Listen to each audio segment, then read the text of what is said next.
បាទជំរាបសួរបងប្អូនទស្សនិកជនទាំងអស់ក៏ដូចជាអ្នកទស្សនារបស់ក្រុមការងារចំបៃមីឌារបស់ពួកយើងទាំងអស់គ្នាឥ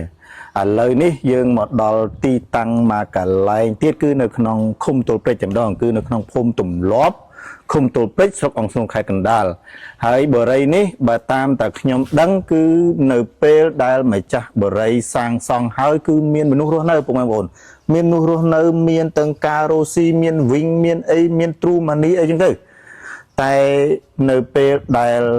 សេដ្ឋកិច្ចឬក៏អចលនទ្រព្យចាប់ដើមនៅត្រឹងពុកម៉ែបងប្អូនគឺត្រូវបានបិទទាំងអស់គឺតាំងពីផ្ទះទី1រហូតដល់ផ្ទះទី100ជាងគឺបិទហើយអ្វីដែលសំខាន់ហ្នឹងនៅក្នុងគម្រោងហ្នឹងគឺមានធ្វើផ្សារមួយទៀតគឺផ្សារទល់ព្រែកថ្មីបងប្អូនតែត្រូវបានបិទបើយើងនិយាយទៅអំបិលបាត់ទៅហើយបងប្អូនអញ្ចឹងសូមនាំពុកម៉ែបងប្អូនក៏ដូចជាចូលទៅក្នុងដើម្បីទស្សនានៅក្នុងគម្រោងឬក៏ក្នុងផ្ទះបរិយនឹងទាំងស្រង់បងប្អូនជ្រីបែកអស់ហើយបែកអស់ហើយនេះវាមិនទេតិចទីអស់តិចទីអស់ហើយព្រោះវាស្ដាយដែរពិតទ្វាត្រូវបិទទាំងអស់ទ្វាតែបិទទាំងអស់មានជន់ចង្រៃណាវាបិទអស់បើភាកច្រើនទៅគឺទ្វាគេអស់អាចនិយាយបានថាក្មេងញៀនឆ្នាំក្មេងជក់ឆ្នាំអីចឹងទៅមកវាយទ្វារវាយអីរបស់ខាងគេចឹងណាគេចាក់សោចាក់អីហើយគេនេះក្នុងបន្ទប់បងហើយភ្ញៀវនេះនេះបន្ទប់ទទួលភ្ញៀវបាទបន្ទប់ទឹកនេះកន្លែងផ្ទះបាយសាមញ្ញហើយចម្លែកផ្ទះនឹងក្រោចម្លែកគេវាអត់ដែលមានផ្ទះណាធ្វើចដើរឡើងពីខាងក្រោយអញ្ចឹងកម្រមានណាវាប្លែកណាគេប្លែកចដើរគេនៅក្រោយឡើងពីខាងក្រោយទៅវិញហើយនេះកន្លែង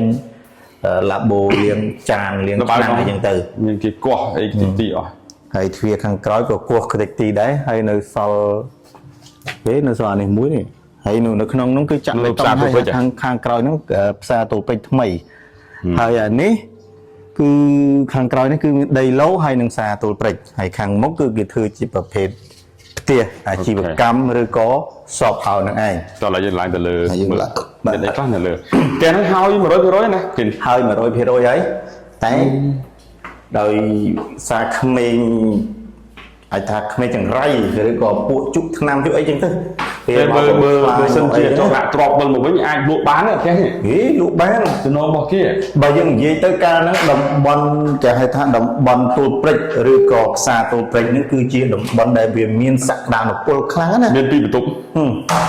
ធំដែរមានសក្តានុពលខ្លាំងមែនទេតំបន់ហ្នឹងបើយើងនិយាយទៅបើសេដ្ឋកិច្ចល្អអចលនទ្រព្យល្អវិញណាអត់ពិបាកលក់ទេទីតាំងហ្នឹងព្រោះទីតាំងហ្នឹងឯងបិទភ្នែកក៏លក់ចេញដែរមានបន្ទប់ទឹកក្នុងឯកជនទេហ្នឹងហើយបន្ទប់ទឹកនៅក្នុងឯកជនបើនិយាយទៅទីតាំងហ្នឹងកាលឯងនៅលក់បិទភ្នែកក៏លក់ចេញដែរអញ្ចឹងចាំបាច់មកលក់អីនេះតែឥឡូវឯងលក់លេងចេញហើយនេះបន្ទប់មេគ្រួសារនេះបន្ទប់មេគ្រួសារធំស្លាស់ទូលាយរបស់គេដែរមែនទេមកទូលាយហើយស្អាតរបស់គេតែបើលក់ត្រឹម 5,000 10000នេះទំនងមានយ៉ខាងមុខទៀតណាម្ចាស់លក់ឡាយឡងមួយត្រឹម 10000តិចតួចអីល្មមចាត់ការប៉ុណ្ណឹងហ្នឹងហើយឡាយឡងមានដើមស្វាយគេនេះស្លាស់ល្អនៅក្នុងស្លាស់ល្អមែនទែនបងនេះតែវាចាប់ដើមពុកផុយចាប់ដើមលបើកហើយពួកផ្ទះនេះធ្វើតាំងពីអាចនិយាយបានថាចន្លោះ2018 19ហ្នឹងឯងចន្លោះហ្នឹងគឺតាំងពីហ្នឹងមកហើយអានេះកញ្ចក់ទេហ្នឹងហើយអាហ្នឹងគេហៅថាបងអួចបឆោតហ្នឹងហើយអានេះបងអួចមែនទេហើយបើយើងនិយាយទៅចាទីតាំងនេះអាចនិយាយបានថានៅពេលដែលធ្វើហ្នឹងមានអតិជនមានបងប្អូនយើងដែលទិញផ្ទះបងម្លោះបងអីហ្នឹងគឺគាត់មកនៅសឹងថាក្នុង 100% អាចចូល 70% គឺផ្ទះខ្លះដាក់ឲ្យទូមនីដាក់ពីទូមនីខ្លះលក់ដូរអីសពបែបយ៉ាងទៅតែវាដោយសារតែក tại tại cho nè rồi vì mình lỗ vì thôi ở cụ vật bỏng không chất bảy ខំចិត្តបែក nè bỏng không chất bảy pi cùng rong bồ rây nơi khăn phum tùm lóp băng tùm lóp nứng tập đi ở bát rồi tập đi ពីសង់តើភ្លើង អូ អូស្អីផ្ទះនេះមានពីបន្ទប់អីគេនេះ ដោយសារតែនៅទៅវាមានសភាពស្ងប់ស្ងាត់អីចឹងណា បើកភ្លើងមើលចាញ់ អត់ គាត់នេះគាត់នេះស្ទង់ទៅបាន វាមានសភាពស្ងប់ស្ងាត់អីចឹងទៅក៏ប៉ុន្តែប្រហែលជាខាងនេះគេផ្ដាច់ជើងអស់ហើយអត់ទេទៅអត់ ផ្ទះនេះមានតែពីបន្ទប់គេង មាន ទេ ពីបន្ទប់គេធ្វើតែមួយជាន់ទេគេតែមួយជាន់ ពីបន្ទប់គេង តែ តែបន្ទប់ទឹកមានតបខ្លួនមក តទៅខ្លួនវាផ្លៃត្រង់ថាសឹងថាគ្រប់គម្រោងគឺគម្រោងមានគម្រោងដែលគេធ្វើជាដើរពីក្រោយហ្នឹងគឺអត់មានមកតែ វាមិនដែរដើរពីក្រោយចឹង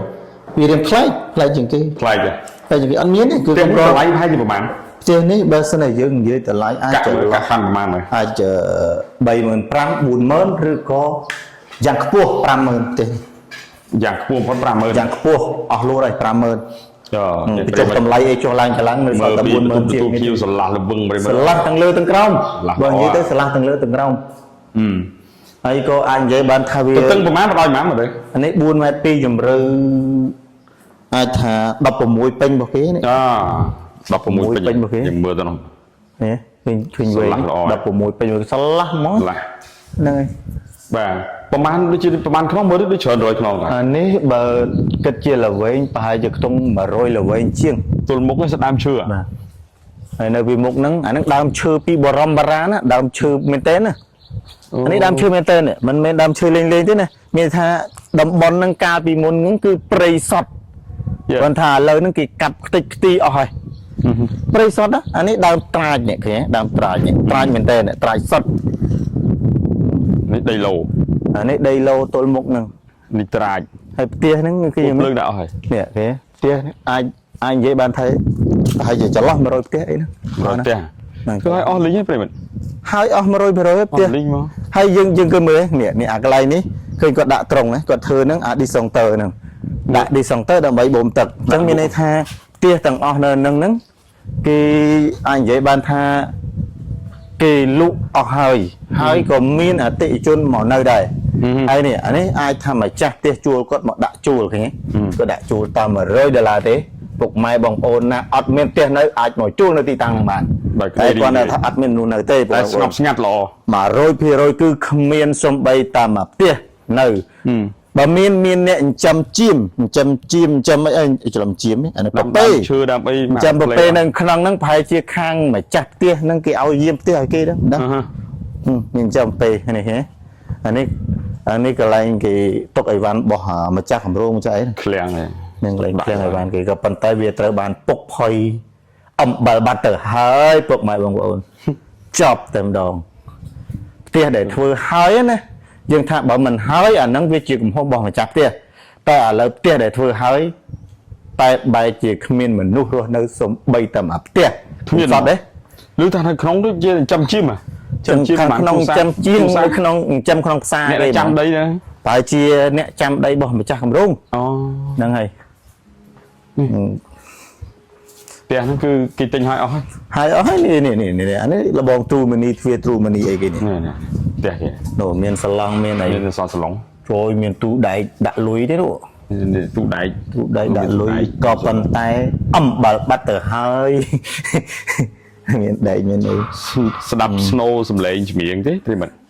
ជាងនេះគឺសម្រាប់ដូចជាសពហៅកាយឡៃគេលក់ អានេះកាយាយៃលក់ កាយយ៉ៃ កាយាយៃលក់បោះម្ចាស់គម្រោង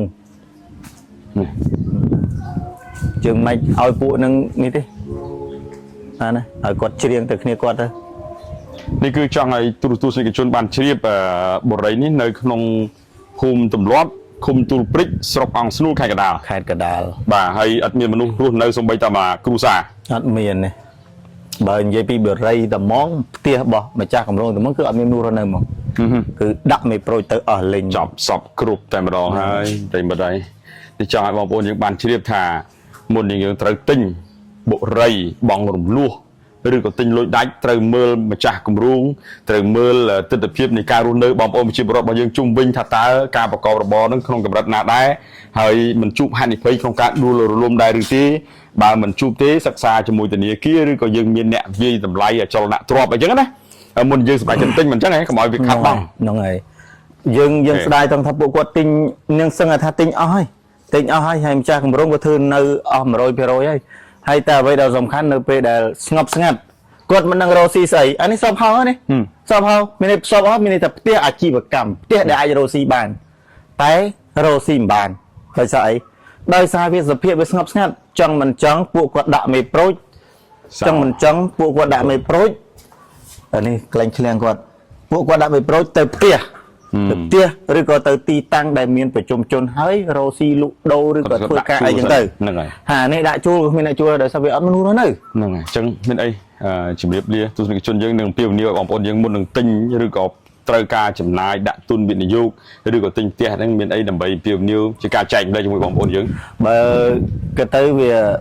យើងអត់បន្ទោសម្ចាស់គម្រោងទេ